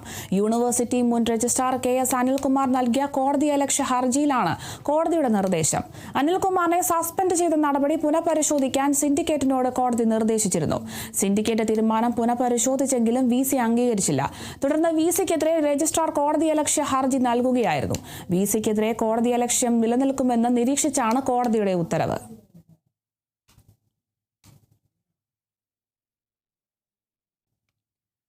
കോഴിക്കോട് മൂഴി പാറമേക്കലിൽ കടയിലെ ജീവനക്കാരന് ക്രൂരമർദ്ദനം. പെരുമണ്ണ സ്വദേശി അബ്ദുൾ ഖാദറിനാണ് മർദ്ദനമേറ്റത്. കടയുടെ പൂട്ട് തല്ലിപ്പൊളിക്കാൻ ശ്രമിച്ചത് തടഞ്ഞതാണ് മർദ്ദന കാരണം. തടയാൻ ശ്രമിച്ച സ്ത്രീക്കും സാരമായി പരിക്കേറ്റു. പരിക്കേറ്റ ഖാദറിനെ കോഴിക്കോട് ബീച്ച് ആശുപത്രിയിൽ പ്രവേശിപ്പിച്ചു. മർദ്ദനത്തിന്റെ ദൃശ്യങ്ങൾ കേരള വിഷൻ ന്യൂസിന്.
പ്രധാനപ്പെട്ട വാർത്തയിലേക്കാണ്. കാട്ടിൽ തീ വെച്ചു എന്നാരോപിച്ച് ആദിവാസി യുവാവിനെ വനം വകുപ്പ് ഉദ്യോഗസ്ഥർ കെട്ടിയിട്ട് മർദ്ദിച്ചതായി പരാതി. പാലക്കാട് എലിതരം സ്വദേശി രാധയ്ക്കാണ് മർദ്ദനമേറ്റത്. സംഭവത്തിൽ പോലീസിൽ പരാതി നൽകിയിട്ടും നടപടി ഉണ്ടായില്ലെന്നും യുവാവ് പറഞ്ഞു. ഈ മാസം 7-നാണ് കേസിനാസ്പദമായ സംഭവം നടന്നത്. ജോലിക്ക് പോകും വഴി രാധയെ വനം വകുപ്പ് ഉദ്യോഗസ്ഥർ കാട്ടിൽ കൊണ്ടുപോയി കെട്ടിയിട്ട് മർദ്ദിച്ചു എന്നാണ് പരാതി. പ്രദേശത്തെ കുറുമ്പാച്ചിമലയിൽ തീ വെച്ചത് താനാണെന്ന് ആരോപിച്ചായിരുന്നു മർദ്ദനമെന്ന് പരാതിക്കാരൻ രാധ മാധ്യമങ്ങളോട് പറഞ്ഞു. നിൽക്കുന്ന സമയത്ത് വിളിച്ചു കൊണ്ടുപോയി കൈ കെട്ടിയിട്ടായിരുന്നു. കയ്യിൽ കെട്ടിയിട്ട് ഇവരെ തല്ലി ഒരു 2 മണിക്ക് തല്ലാൻ തുടങ്ങിയിട്ട് ഒരു 6 മണി വരെ നല്ലതായിരുന്നു. അവസാനം ഇവര് പോയി അവിടെ. പോയതിന് ശേഷം ഞാൻ മെല്ലെ അവിടെ നിന്ന് കൈ ഊരി വന്നു കഴിഞ്ഞിട്ട് രാത്രി 9 മണിക്ക് അവിടെ എത്തി. ഷെഡിലെത്തി വീണ്ടും 9:30 ഇവരെ തല്ല് കയറും. വീണ്ടും പൊടി കയറിയിട്ട് പറമ്പിൽ കയറി തല്ല് കയറും. വടിയും കൊണ്ടും കൈയും കൊണ്ടായിരുന്നു തല്ല് കയറുന്നത്. തീ വെച്ചു എന്ന് പറഞ്ഞിട്ടാണ് തല്ല്. ഞാനൊരു തെറ്റും ചെയ്തിട്ടില്ല. ഞാൻ കാട്ടിൽ പോയിട്ടുമില്ല. ഞാൻ ഫുള്ളായിട്ടും തൊടിയിലായിരുന്നു. മർദ്ദനമേറ്റ രാധയുടെ പ്രതികരണമാണ് ഇപ്പോൾ കേട്ടത്. കാട്ടിൽ തീ വെച്ചു എന്നാരോപിച്ചാണ് ആദിവാസി യുവാവിനെ ഇത്തരത്തിൽ വനം വകുപ്പ് ഉദ്യോഗസ്ഥർ കെട്ടിയിട്ട് മർദ്ദിച്ചു എന്നൊരു പരാതി ലഭിക്കുന്നത്. പാലക്കാട് നിന്നാണ് ഈ ഒരു വാർത്ത എത്തുന്നത്. പാലക്കാട് എലിതരം സ്വദേശി രാധയ്ക്കാണ് ഇത്തരത്തിൽ വനം വകുപ്പ് ഉദ്യോഗസ്ഥരുടെ ഭാഗത്തു നിന്നും ഈ ഒരു സംഭവം ഉണ്ടായിരിക്കുന്നത്. കെട്ടിയിട്ടാണ് ഇയാളെ ഉദ്യോഗസ്ഥർ മർദ്ദിച്ചിരിക്കുന്നത്. സംഭവത്തിൽ പോലീസിൽ പരാതി നൽകിയിട്ടും യാതൊരുവിധ നടപടിയും ഉണ്ടായിട്ടില്ല എന്നാണ് ഈ യുവാവ് പറയുന്നത്. ഈ മാസം 7-നാണ് ഇത്തരത്തിലൊരു സംഭവം ഉണ്ടായിരിക്കുന്നത്. ജോലിക്ക് പോകുന്ന വഴി രാധയെ വനം വകുപ്പ് ഉദ്യോഗസ്ഥർ കാട്ടിൽ കൊണ്ടുപോയി കെട്ടിയിട്ട് മർദ്ദിച്ചു എന്നാണ് പരാതി ലഭിച്ചിരിക്കുന്നത്. പ്രദേശത്തെ കുറുമ്പാച്ചിമലയിൽ തീ വെച്ചത് താനാണ് എന്നാരോപിച്ചായിരുന്നു മർദ്ദനമെന്നാണ് പരാതിക്കാരനായ രാധ ഇപ്പോൾ മാധ്യമങ്ങളോട് പറഞ്ഞിരിക്കുന്നത്. എന്തായാലും വനം വകുപ്പ് ഉദ്യോഗസ്ഥരുടെ ഭാഗത്തു നിന്നാണ് ഇത്തരത്തിലൊരു സംഭവം ഉണ്ടായിരിക്കുന്നത്. ആദിവാസി യുവാവിനെ കെട്ടിയിട്ട് മർദ്ദിച്ചു എന്നാണ് ഇപ്പോൾ പരാതി ലഭിച്ചിരിക്കുന്നത്.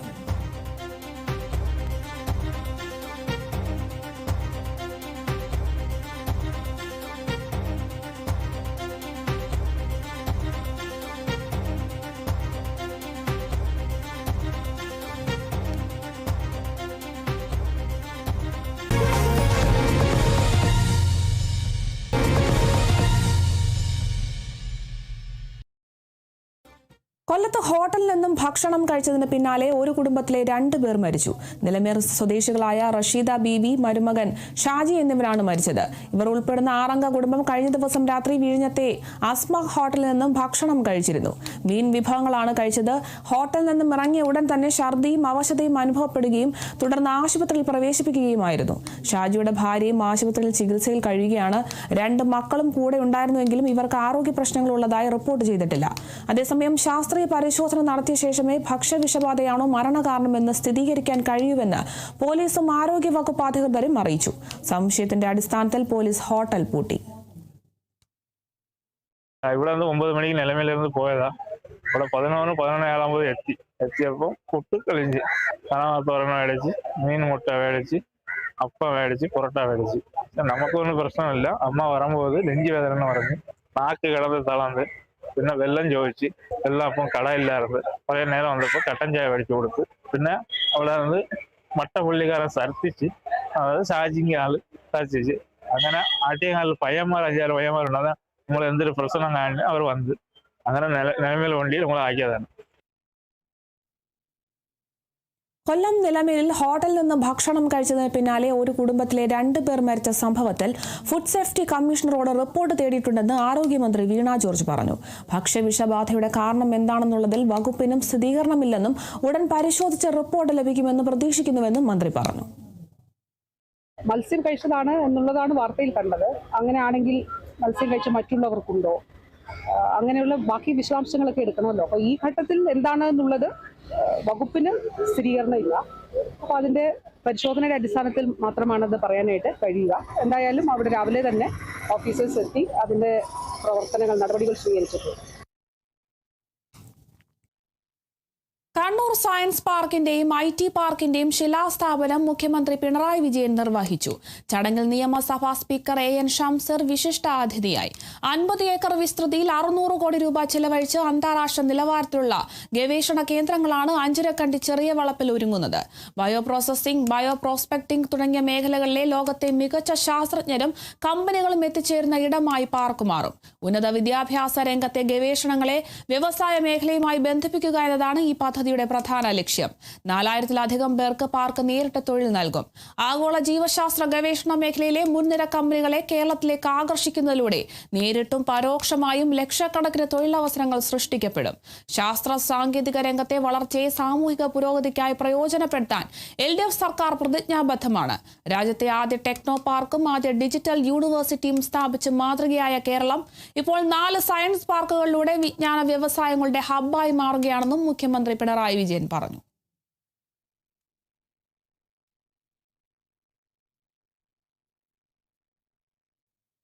നിയമസഭാ തെരഞ്ഞെടുപ്പ് മുന്നിൽ കണ്ട് CPIM രാഷ്ട്രീയ നീക്കങ്ങൾ തുടങ്ങി. പോളിറ്റ് ബ്യൂറോ അംഗം വിജയരാഘവൻ കേരളത്തിലേക്ക് ചുമതലയുള്ള സംസ്ഥാന സെക്രട്ടേറിയറ്റ് അംഗങ്ങൾക്ക് ജില്ലാതലങ്ങളിൽ തുടരും. S രാമചന്ദ്രൻ പിള്ള പാർട്ടി സെന്ററിൽ തുടരും. വിവരങ്ങൾ D ബിനോയ് നൽകും. കഴിഞ്ഞ ദിവസം ചേർന്ന പോളിറ്റ് ബ്യൂറോ യോഗമാണ് നിർണായകമായ തീരുമാനങ്ങൾ എടുത്തിരിക്കുന്നത്. പ്രധാനമായും കേരളത്തിൻ്റെ ചുമതലയിലേക്ക് ഇപ്പോൾ വിജയരാഘവൻ എത്തുന്നു. അദ്ദേഹം പോളിറ്റ് ബ്യൂറോ അംഗമാണ്. കഴിഞ്ഞ നിയമസഭാ തെരഞ്ഞെടുപ്പിൽ പാർട്ടിയുടെ സംസ്ഥാന സെക്രട്ടറിയുടെ ചുമതലയുണ്ടായിരുന്നു. ഒപ്പം കഴിഞ്ഞ തദ്ദേശഭരണ സ്ഥാപനങ്ങളുടെ തെരഞ്ഞെടുപ്പിലും അദ്ദേഹം സംസ്ഥാനത്ത് ചുമതല വഹിച്ചിരുന്നു. ഈ കാര്യങ്ങളെല്ലാം കണക്കിലെടുത്തുകൊണ്ടാണ് വിജയരാഘവനെ ഇപ്പോൾ സംസ്ഥാനത്തേക്ക് അയച്ചിരിക്കുന്നത്. അദ്ദേഹം തിരുവനന്തപുരം കേന്ദ്രീകരിച്ച് പ്രവർത്തിക്കും. ഒപ്പം പാർട്ടിയുടെ മുതിർന്ന നേതാവായ S രാമചന്ദ്രൻ പിള്ള പാർട്ടി സെന്ററിന്റെ ഭാഗമായി AK സെന്ററിൽ തുടരുകയും ചെയ്യും.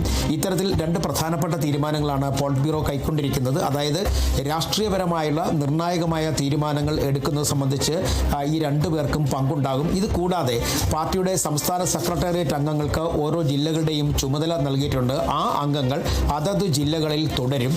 ഒപ്പം മുതിർന്ന നേതാക്കൾ, അതായത് MM മണി ഉൾപ്പെടെയുള്ള മുതിർന്ന നേതാക്കൾക്ക് പല ജില്ലകളിലും ചുമതലയുണ്ട്. അവരും ആ ജില്ലകളിൽ തന്നെ തുടരണം എന്ന ഒരു നിർദ്ദേശമാണ് നൽകിയിട്ടുള്ളത്. മന്ത്രിമാർ അവരുടെ മണ്ഡലങ്ങളിലും അവർ പ്രതിനിധാനം ചെയ്യുന്ന ജില്ലയിലും തുടരണമെന്ന നിർദ്ദേശവും കഴിഞ്ഞ ദിവസം പാർട്ടി സംസ്ഥാന സെക്രട്ടേറിയറ്റ് നൽകിയിട്ടുണ്ട്. കാരണം ഈ തെരഞ്ഞെടുപ്പിന് വളരെ ചുരുക്കം ദിവസങ്ങൾ മാത്രം ബാക്കി നിൽക്കെ രാഷ്ട്രീയപരമായുള്ള നീക്കങ്ങൾ വിലയിരുത്തുക, ഒപ്പം അതിന് കൃത്യമായ സമയത്ത് ഉചിതമായ മറുപടികൾ നൽകുക, വിശദീകരണങ്ങൾ നൽകുക, ഇതാണ് പാർട്ടി ഇപ്പോൾ ലക്ഷ്യമിടുന്നത്. അതുകൊണ്ട് തന്നെയാണ് പാർട്ടി സംസ്ഥാന സെക്രട്ടേറിയറ്റ് അംഗങ്ങളെ ഓരോ ജില്ലകളിൽ ഇതുമായി ബന്ധപ്പെട്ട പ്രവർത്തനങ്ങൾക്കായി ഇപ്പോൾ പറഞ്ഞയച്ചിരിക്കുന്നതെന്ന് വേണമെങ്കിൽ നമുക്ക് പറയാൻ കഴിയും. പ്രത്യേകിച്ചും നേരത്തെയൊക്കെ തെരഞ്ഞെടുപ്പ് സമയമാകുമ്പോഴേക്കും ഈ പോളിറ്റ് ബ്യൂറോയുടെ നിർദ്ദേശപ്രകാരം സംസ്ഥാന സെക്രട്ടേറിയറ്റ് അംഗങ്ങൾ ഓരോ ജില്ലകൾ കേന്ദ്രീകരിച്ച് പ്രവർത്തിക്കുന്ന പതിവുണ്ട്. പക്ഷേ അത് സ്ഥിരം ആയി അങ്ങനെ നിൽക്കുന്ന പതിവില്ല. എന്നാൽ ഇത്തവണ അതല്ല. എല്ലാ ദിവസങ്ങളിലും പാർട്ടി അല്ലെങ്കിൽ പാർട്ടി നിർദ്ദേശപ്രകാരം ഇവർ ജില്ലകളിൽ തുടരും. ജില്ലാ സെക്രട്ടേറിയറ്റുകൾ കേന്ദ്രീകരിച്ച് പ്രവർത്തിക്കും. സ്ഥാനാർത്ഥി നിർണ്ണയം ഉൾപ്പെടെയുള്ള കാര്യങ്ങളിൽ ഇവർ ഇടപെടും എന്നുള്ളത് ഉറപ്പാണ്. അതേസമയം പാർട്ടിയുടെ സംസ്ഥാന തലത്തിലുള്ള തീരുമാനങ്ങൾ എടുക്കുന്നത് കൃത്യമായും ഈ PB ചുമതലയുള്ള വിജയരാഘവൻ ഉൾപ്പെടെയുള്ള ആളുകളായിരിക്കും. മറ്റൊരു പ്രധാനപ്പെട്ട നിർദ്ദേശം LDF കൺവീനർ അതുപോലെ തന്നെ മുഖ്യമന്ത്രിയും അതുകൂടാതെ വിജയരാഘവനും കഴിയുന്ന ദിവസങ്ങളിലൊക്കെ തന്നെ തിരുവനന്തപുരത്ത് രാഷ്ട്രീയപരമായ കാര്യങ്ങളിൽ ഇടപെടാനും ചർച്ച ചെയ്യാനും ഉണ്ടാകണം. അത്തരം ചർച്ചകൾ നടത്തിയതിനു ശേഷം പാർട്ടിയുടെ നയപരമായ തീരുമാനങ്ങൾ തീരുമാനങ്ങൾ വ്യക്തമാക്കുകയും വേണം എന്നൊരു നിർദ്ദേശം കൂടി നൽകിയിട്ടുണ്ട്. അതായത് ഈ മുതിർന്ന 3 നേതാക്കന്മാർ, LDF കൺവീനർ, അതുകൂടാതെ വിജയരാഘവൻ, ഒപ്പം പോളിറ്റ് ബ്യൂറോയുടെ ചുമതല ഉള്ള അല്ലെങ്കിൽ പോളിറ്റ് ബ്യൂറോയിൽ നിന്നുള്ള അംഗങ്ങൾ ആരെങ്കിലും തന്നെ കേരളത്തിലേക്ക് എത്തുകയാണെങ്കിൽ അവരും അവൈലബിൾ ആയിട്ടുള്ള പാർട്ടി സെക്രട്ടേറിയറ്റ് യോഗങ്ങൾ തിരുവനന്തപുരത്ത് ചേരും. അതിനുശേഷം പാർട്ടിയുടെ നിലപാടുകൾ അറിയിക്കും. ഇത്തരത്തിലുള്ള തീരുമാനങ്ങളാണ് പാർട്ടി ഇപ്പോൾ എടുത്തിരിക്കുന്നത്. ഇത് തെരഞ്ഞെടുപ്പ് വരെ തുടരും എന്നാണ് നമുക്ക് അറിയുവാൻ കഴിയുന്നത്. എന്തായാലും സ്ഥാനാർത്ഥി നിർണ്ണയം ഉൾപ്പെടെയുള്ള കാര്യങ്ങൾക്ക് ഇതുവരെയായും CPIM കടന്നിട്ടില്ല. മേഖലാ ജാഥകൾ പൂർത്തിയായതിനു ശേഷമായിരിക്കും സ്ഥാനാർത്ഥി നിർണ്ണയം ഉൾപ്പെടെയുള്ള കാര്യങ്ങളിലേക്ക് കടക്കുക. സ്ഥാനാർത്ഥിയെ തീരുമാനിക്കുന്നതിന് കൂടുതൽ ദിവസങ്ങൾ വേണ്ട, വേഗത്തിൽ തന്നെ സ്ഥാനാർത്ഥി നിർണ്ണയം പൂർത്തിയാക്കാൻ കഴിയുമെന്നുള്ള പ്രതീക്ഷയാണ് CPIM നേതാക്കൾ പങ്കുവയ്ക്കുന്നത്. അതേസമയം മേഖലാ ജാഥകൾ കഴിഞ്ഞതിന് ശേഷം ഇടതുമുന്നണി യോഗം ചേരും. അതിന് തൊട്ട് പിന്നാലെ സീറ്റ് സംബന്ധിച്ചുള്ള ചില ചർച്ചകളും ഉണ്ടാകും.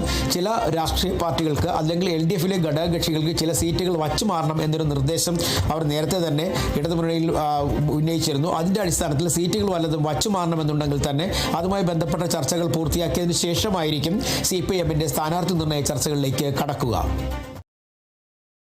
മണിശങ്കർ അയ്യരെ CPIM വിലക്ക് വാങ്ങിയിരിക്കുകയാണെന്ന് കോൺഗ്രസ് നേതാവ് രമേശ് ചെന്നിത്തല. കേരളത്തിലെ ജനങ്ങൾക്ക് മണിശങ്കർ അയ്യർ ആരാണെന്ന് പോലും അറിയില്ലെന്നും ചെന്നിത്തല പറഞ്ഞു. മണിശങ്കർ അയ്യരെ വിലക്ക് വാങ്ങിയിരിക്കുകയാണ്, ഒരു സംശയവും വേണ്ട. ഇനി ഇലക്ഷൻ ആകുമ്പോഴും അദ്ദേഹത്തെ കൊണ്ടുവരാൻ പരിപാടി ഇട്ടിട്ടുണ്ട്. അദ്ദേഹം പലപ്പോഴും ഈ തെരഞ്ഞെടുപ്പാകുമ്പോൾ കോൺഗ്രസിന് എതിരാളികൾ ആരുണ്ടോ അവർക്ക് സപ്പോർട്ട് ചെയ്യുന്ന ഒരു ജോലിയാണുള്ളത്. എന്താണെങ്കിലും അത് അദ്ദേഹത്തിൻ്റെ ഒരു സ്ഥിരം പരിപാടിയാണിത്. അവർക്ക് ഇന്ധനം കൊടുക്കുക, ആര് കോൺഗ്രസിനെ എതിർക്കുന്നോ അവർക്ക് ഇന്ധനം കൊടുക്കുന്ന ജോലിയാണ് ഇദ്ദേഹത്തിനുള്ളത്. അതൊന്നും കേരളത്തിൽ വിജയിക്കാൻ പോകുന്നില്ല. കേരളത്തിലെ ജനങ്ങൾക്ക് മണിശങ്കർ അയ്യർ ആരാണെന്ന് പോലും അറിയത്തില്ല. അപ്പം അതുകൊണ്ട് വലിയ പ്രശ്നങ്ങളില്ല. സ്വർണ്ണ-വെള്ളി നിരക്കുകൾ. കവിത ഗോൾഡ് ആൻഡ് ഡയമണ്ട്സ് ഇന്നത്തെ സ്വർണം വെള്ളി നിരക്കുകൾ നിങ്ങൾക്കായി അവതരിപ്പിക്കുന്നത് Kavitha gold and diamonds, the versatile jewellery. സ്വർണം 22 ക്യാരറ്റ് ഗ്രാമിന് 14,340 രൂപ, പവന് 1,14,720 രൂപ. സ്വർണം 18 ക്യാരറ്റ് ഗ്രാമിന് 11,850 രൂപ, പവന് 94,800 രൂപ. വെള്ളി ഗ്രാമിന് 268 രൂപ, കിലോ 2,68,000 രൂപ.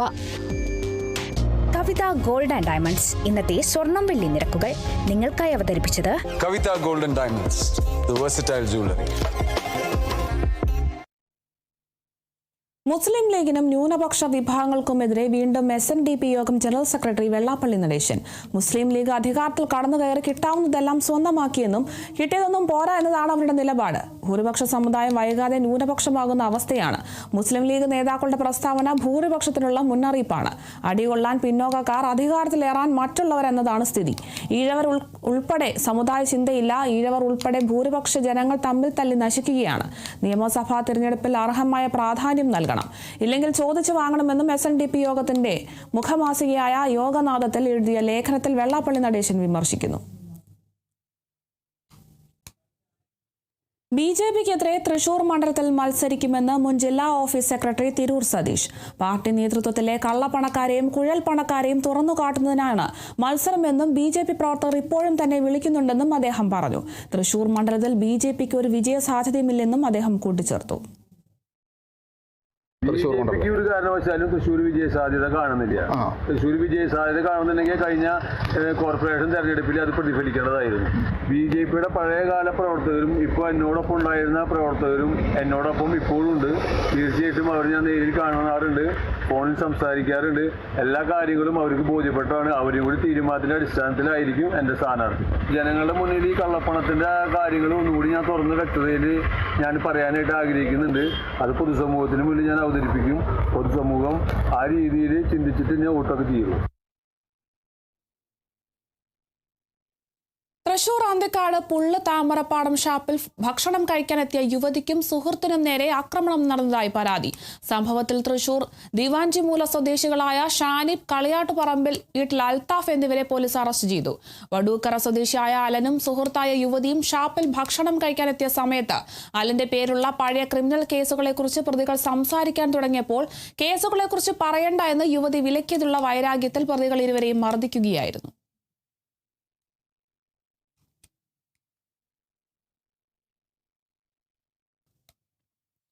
തൃശൂരിൽ കവർച്ചാ കേസിൽ ഒളിവിൽ കഴിഞ്ഞിരുന്ന പ്രതിയെ ജാമ്യമില്ലാ വാറണ്ട് പ്രകാരം അറസ്റ്റ് ചെയ്തു.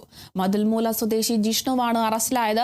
മതിൽമൂലയിൽ താമസിക്കുന്ന വയോധികരായ ദമ്പതികളുടെ വീട്ടിൽ അതിക്രമിച്ചു കയറി സ്വർണ്ണാഭരണങ്ങൾ കവർച്ച ചെയ്യാൻ ശ്രമിച്ച കേസിൽ അറസ്റ്റിലായി ജാമ്യത്തിലിറങ്ങി വിചാരണ നടപടികളിൽ സഹകരിക്കാതെ ഒളിവിൽ പോയ പ്രതിയെ വാറണ്ട് പുറപ്പെടുവിച്ചതിനെ തുടർന്നാണ് അറസ്റ്റ് ചെയ്തത്.